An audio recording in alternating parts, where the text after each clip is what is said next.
in order to be able to sequence that piece of DNA that we amplified, we need to take our PCR and remove all the things except for our amplified DNA, what we call the amplicon, right? So that includes things like the polymerase that's in the mix, the primers, all the salts and all that kind of stuff, right? So here's our PCR tube, and we are going to use magnetic beads that bind to DNA in order to be able to purify this. It's relatively simple, it's really cool, but we gotta build our little magnet holder first. So I'm gonna take some tape, I'm gonna rip a piece about something like this big, and I'm just gonna fold it in on itself like this.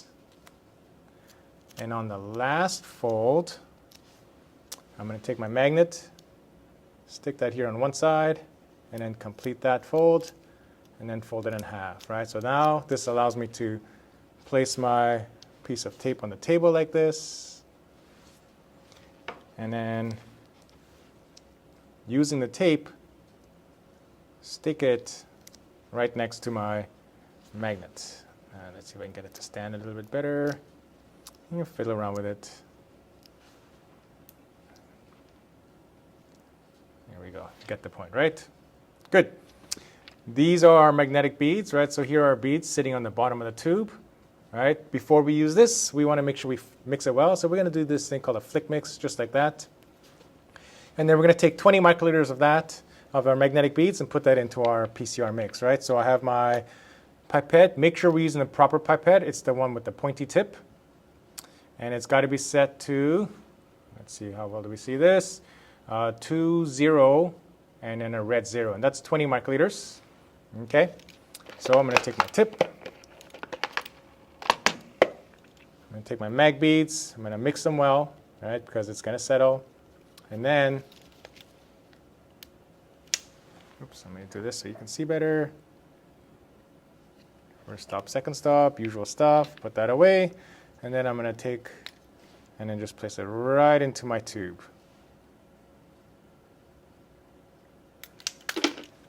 Okay, and actually I'm going to remove it off a magnet holder. And then now I have my beads in my tube here. We want to let it, we want to give it time to let it bind DNA, so we're going to flick mix just like this until, there we go, come on, focus. Until everything is well suspended, just like that. And we're going to let that sit for 5 minutes, right? So I'm going to leave it on the bench and let it sit for 5 minutes.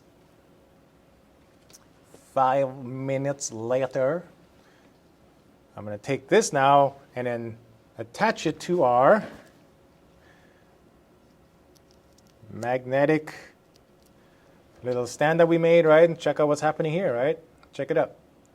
Our beads are now stuck to that magnet that we stuck in there, right? And what I want to do is I want to remove all the liquid that's inside. So now I'm going to take this pipette. It's currently set at 200, and it just reads 200. It's our little bit more blunt. Notice it's different from our pointy one, right? So this one here will pipette 200 microliters. I'm going to grab a tip, open, and I'm going to take out the liquid. This is the stuff that contains all the crap that I don't want, right? And my DNA is stuck to those beads right there, right? So here's all the liquid. All I'm going to do is take this and discard it. Okay, so now we have essentially our DNA stuck to these beads. Now, it's not the first time we grab our DNA. There's going to be extra things stuck on there that we don't really want, to do a series of wash steps. And we wash with 80% ethanol. And the ethanol provides this environment where the DNA remains stuck to our beads, right? But it helps us wash away salts, any excess small amounts of DNA, right? So this is how we do our wash step. I'm going to take 200 microliters, and my pipettes are already set to 200. And then I'm going to add it to my tube. Get rid of my tip. I'm going to close. I'm going to remove it from the magnet. Flick mix. All right, get that washed really well. Make sure that our beads are resuspending, okay? and get that really well mixed. Settle everything, and then, like before, stick it to our magnet.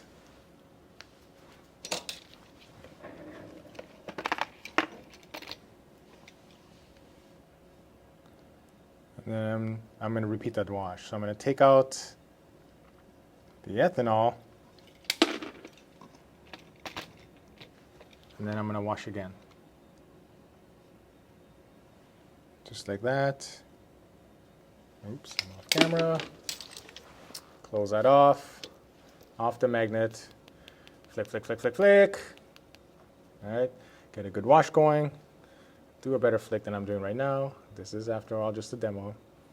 Make sure that everything sticks, and then, once again, I'm going to remove, oops, I almost came off the magnet.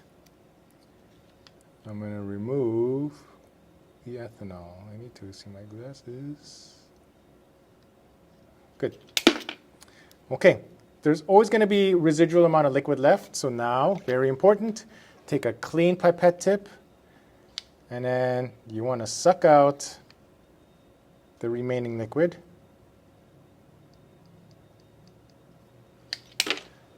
Without disturbing the beads. So now I have my beads here. There's no more liquid inside. Sorry, my phone ran out of storage, so I have to kind of pick it up in the middle. I don't exactly remember what I said when I left off, right? But you got to suck up the last of the ethanol wash. Use a clean pipette tip to get rid of all the remaining liquid. And then we're going to leave it open just on the side like this for 10 minutes, allowing time for it to evaporate. Okay, so we'll be back in 10 minutes.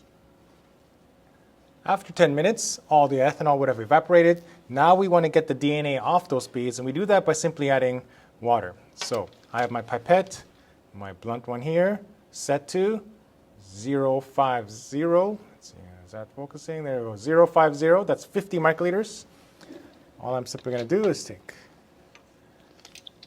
a little bit of water, and by little I mean 50 microliters, and then squeezing that right in the tube. And of course, I'm going to close and take off the magnet, give it a little flick. Flick mix again, very well, right? So now what's happening is that the water is dissolving the DNA that's stuck to the beads. And then we're essentially letting the DNA come off the beads. So we're going to let this sit for 2 minutes. All right, we're going to do like one of these little fast-forwarded things. 2 minutes later, right? Now I want to get the liquids out. So once again, stick my beads in.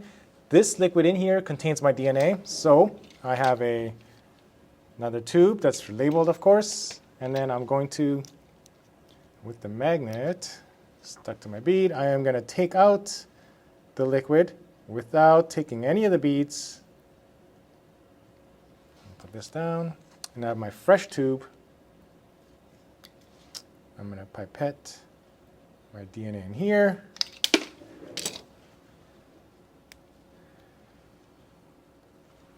And this tube now contains my purified PCR product. A couple more things need to happen to this before we can send it off for sequencing. I'll take care of that for you, and then we should get sequence information back with, well, probably within a few days of dropping it off at the sequencing facility, but in real time it'll take about a week or so.